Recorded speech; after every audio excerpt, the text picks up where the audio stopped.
আওয়ামী লীগ ফিরবে বীরের বেশে? বিএনপি নেত্রী ব্যারিস্টার রুমিন ফারহানার মুখে এমন কথা বিশ্বাস হচ্ছে না। সম্প্রতি এক টকশোতে রুমিন ফারহানা বলেন, আওয়ামী লীগকে এত হালকাভাবে নেওয়ার কিছু নেই। এটি দেশের প্রাচীনতম তৃণমূল পর্যন্ত বিস্তৃত একটি দল। ইতিহাস বলে আওয়ামী লীগ চাপে পড়ে কিন্তু হারিয়ে যায় না। তিনি মনে করিয়ে দেন ১৯৭৫-এর পর সবাই ভেবেছিল আওয়ামী লীগ শেষ, ফিরে এসেছে। ২০০১-এর পর ভেবেছিল শেষ, ২০০৮-এ আরও শক্তিশালী হয়ে ফিরেছে। আওয়ামী লীগ শুধু একটা দল না, এটা একটা অনুভূতি, একটা ভোট ব্যাংক। গ্রামে গঞ্জে এখনও কোটি মানুষ নৌকাকে নিজের দল মনে করে। এই বাস্তবতা অস্বীকার করবেন কিভাবে? রুমিন ফারহানা সাফ বলেছেন, প্রতিশোধের রাজনীতি দিয়ে আওয়ামী লীগকে দমানো যাবে না।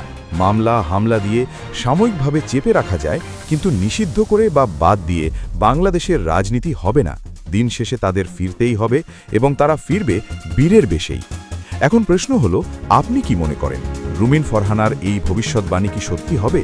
আওয়ামী লীগ কি আসলেই বীরের বেশে ফিরবে, নাকি ইতিহাস এবার ভিন্ন হবে? কমেন্টে আপনার মতামত লিখুন।